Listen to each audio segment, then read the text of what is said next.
Yo, welcome back to the manga bedroom, and today we're gonna go through the manga I read in the past week or so, ranking them in a tier list like concept, dividing them in categories like masterpiece, great, buying again, maybe buying in the future, or even dropping. Before we begin though, I feel like I need to stress that these are my opinions and that when I put my hero in the trash in a few minutes, I don't want to see any of you weeps crying in the comments. The first series we're gonna take a look at is Bakuman, and no, I'm not going to say that this series is done by the same duo that did Death Note, because whenever Bakuman is brought up, Death Note is brought up, and if you saw one video about Bakuman, you already know this super cool fact. What I am going to say, however, is that the series feels extremely refreshing to read.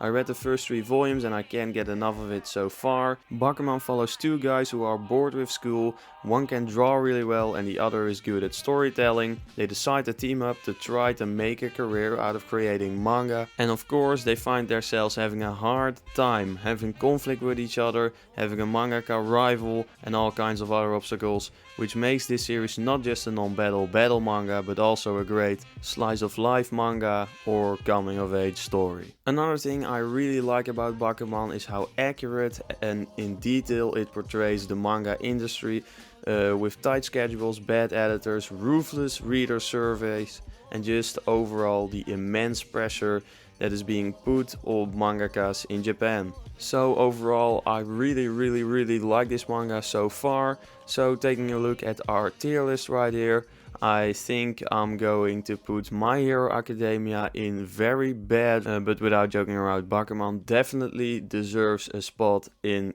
great. I think it's a great series, and if you're interested in knowing about the manga industry, you should definitely consider picking this one up. Next up is Tokyo Ghoul Re, which is the sequel to Tokyo Ghoul by Sui Ishida. I picked this up by buying the box set, so I thought why not go over the contents of the box and try to see if this is worth your money. The box set contains all 16 volumes of Tokyo Ghoul Re, a double-sided poster, and one of the sickest box designs in my collection. Now, taking a look at the price, this box is available for around 110 bucks. Dividing it by 16 gets it to around $690 per volume, which is a pretty big discount considering that the retail price of his signature volumes is around $13. Every volume separately would have cost you $208 in total, which amounts to a $98 discount in total, which is pretty sweet in my opinion. Taking a look at the story, however, Tokyo Ghoul Re is not something that I would say is a must buy if you didn't think Tokyo Ghoul was all that special,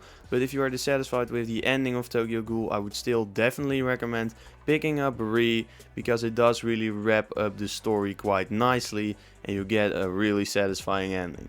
Another thing that Tokyo Ghoul just always succeed in, Tokyo Ghoul Re right now, is just giving me that sad feeling, and I'm not talking about crying your eyes out or whatever, but just a bit of a sad feeling that is then stuck in my head for a couple of hours before it fades like it never happened. But that's something I really like about the manga, so I would still definitely recommend you at least reading Tokyo Ghoul, and if you like it, pick up Tokyo Ghoul Re as well. We're gonna take a look at our tier list right here, and I'm gonna place this one at good, because it was a really good story, but not really something to really get crazy about. Next manga is Toriko. Toriko is a pretty old manga that has a lot of volumes, but I feel like nobody is reading it anymore, so I wanted to check it out. Toriko is a shonen about cooking and gathering ingredients. Of course, the ingredients are really hard to find and the characters have to go through a lot of trouble to get them. It's a really fun concept, and if you have nothing to read currently, I would really recommend you to give Toriko a shot, because I believe it's pretty underrated. So with that in mind, I'm going to put Toriko at definitely buying the second volume. Now moving on to a manga that I really didn't like, My Hero. No, I'm talking about Edenszero. Edenszero is a manga by Hiro Mashima, which is the same creator as Fairy Tail, and this has officially confirmed that I am never going to pick up Fairy Tail, because I just really didn't like this manga. It follows a character into space with some kind of VTuber. They literally got some YouTube going on in this story, which is, I think it's so bad. Edenszero, I heard some manga tubers think it's really good, so maybe I'm gonna get boosted for this, maybe I'm gonna get for this, but I didn't really like Edenszero. I'm definitely not gonna pick this one up. So looking at the tier list, this is going into trash, or not trash, but this is just pretty bad. I definitely wouldn't recommend you picking this up. I really didn't like it, not even as a shonen. Moving on, we are going to take a look at Mob Psycho 100, the manga. I already watched the anime, which was really good, one of my favorite animes out there. So to be honest, I don't see the purpose of the manga. I hear a lot of people say, oh, the artwork is, you can get through it, it's kind of funny. I know, right, but still, the artwork is not good. Just no way we can ignore that. Please just watch the anime, pirate the anime, go onto Crunchyroll, do it legally, I don't care. But just make sure you watch the anime. You can read the manga if you'd like to read the source material, but it isn't anything special. I think since the anime is out, it loses its purpose. I do want to say that Dark Horse does really a good job with these singles. The quality is really nice, it's a really nice book, but I don't see the purpose of it. Tier list, I'm not going to buy the second volume of Mob Psycho 100.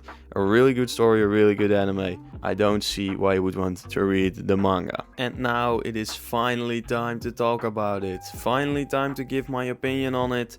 What did I think of My Hero Academia?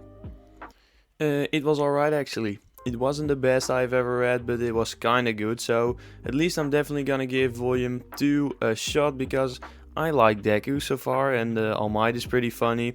So I kinda like it a lot more than I expected at least, and let's see where it goes. So that wasn't even bad, guys. I wasn't even harsh on it or anything, so that was pretty good, right?